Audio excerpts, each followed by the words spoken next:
एक समय की बात है। गुरुकुल में एक लड़का पढ़ता था, जिसका गुरुकुल में अंतिम दिन था। वो गुरुजी को प्रणाम करके विदा लेने के लिए पहुंचा, तो गुरुजी ने उसे बदले में एक भेंट दी, एक तोहफा दिया और कहा कि बेटा, ये एक ऐसा दर्पण है जो सामने वाले के मन में क्या चल रहा है, दुर्गुण हैं, अवगुण हैं, अच्छे गुण हैं, सब बता देता है। वो शिष्य बड़ा प्रसन्न हुआ कि गुरुजी ने तो बड़ी अनमोल भेंट दी है। उसे लगा कि सबसे पहले गुरुजी को ही देख लेते हैं कि कैसे दिखते हैं। तो गुरुजी की तरफ उसने शीशा घुमाया, तो गुरुजी के अंदर उसे दुर्गुण दिखाई दिए। उसे दिखाई दिया कि क्रोध बचा हुआ है, अहंकार बचा हुआ है, द्वेष बचा हुआ है। अब गुरुजी थे, कुछ बोल नहीं सकता था। उन्होंने ही भेंट दी थी तो कुछ बोला नहीं, चुपचाप प्रणाम करके निकल लिया। और जब बाहर घर की तरफ जा रहा था तो सोच रहा था कि कैसे गुरु हैं, इनको मैंने अपना आदर्श माना और इनके अंदर अवगुण बचे हुए हैं। इन्होंने अपने ही अवगुणों को खत्म नहीं किया, इनके अंदर बुराइयां बची हुई हैं। उसका भरोसा टूटता जा रहा था। रास्ते में उसे एक उसका पुराना दोस्त मिला, तो उसे लगा कि दोस्त की भी परीक्षा ले लेते हैं। अब उसके पास में ऐसा हथियार आ चुका था, ऐसा दर्पण आ चुका था। सामने वाले के मन में क्या चल रहा है पता कर सकते हैं। तो उसने अपने दोस्त को भी दिखाया कि भाई देखना, एक बार अपना चेहरा।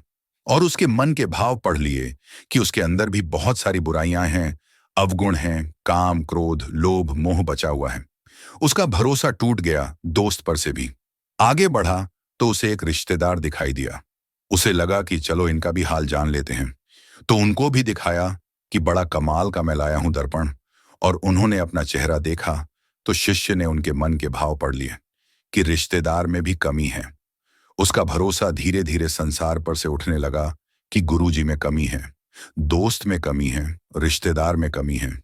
क्या चल रहा है दुनिया में? लोग बताते क्या है और अंदर से कैसे हैं? डबल स्टैंडर्ड की दुनिया है, मिथ्या संसार।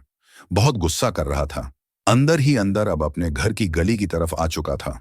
और गली में जब घर की तरफ बढ़ रहा था तो सोच रहा था कि मम्मी पापा जो है, उनमें कोई दुर्गुण नहीं होगा, कोई अवगुण नहीं होगा, वो निर्मल होंगे। मेरे पिताजी तो बड़े प्रतिष्ठित हैं, समाज में बड़ी प्रतिष्ठा है, उनकी मां को देवतुल्य मानते हैं। गया घर पर और जाकर के पिताजी को सबसे पहले दिखाया कि देखिए दर्पण, मैं अपना चेहरा आपके लिए लाया हूं। पिताजी में भी उसे अवगुण दिखाई दिए, बुराइयां दिखाई दी।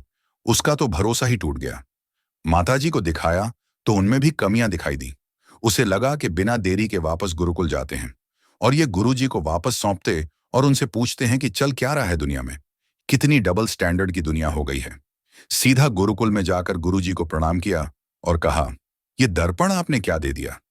इसमें सबके भाव पता चल रहे हैं और देखो आप, कैसी दुनिया चल रही है। यहां तक कि गुरुजी आप में भी बुराइयां बची हुई हैं।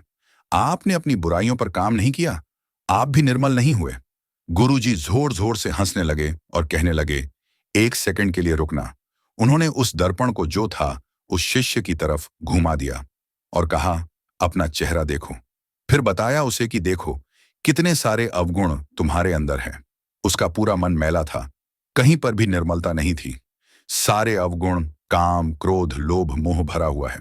गुरुजी ने कहा, बेटा, ये दर्पण तो मैं इसलिए दिया था ताकि तुम अपने आप को देखो और अपनी बुराइयों को, अपने दुर्गुणों को नष्ट करो, बुराइयों को मिटाओ और अच्छे इंसान बनो। तुमने पूरा दिन निकाल दिया है देखने में कि किस में क्या भरा हुआ है, जबकि ये नहीं देखा कि मेरे अंदर कितनी बुराइयां हैं।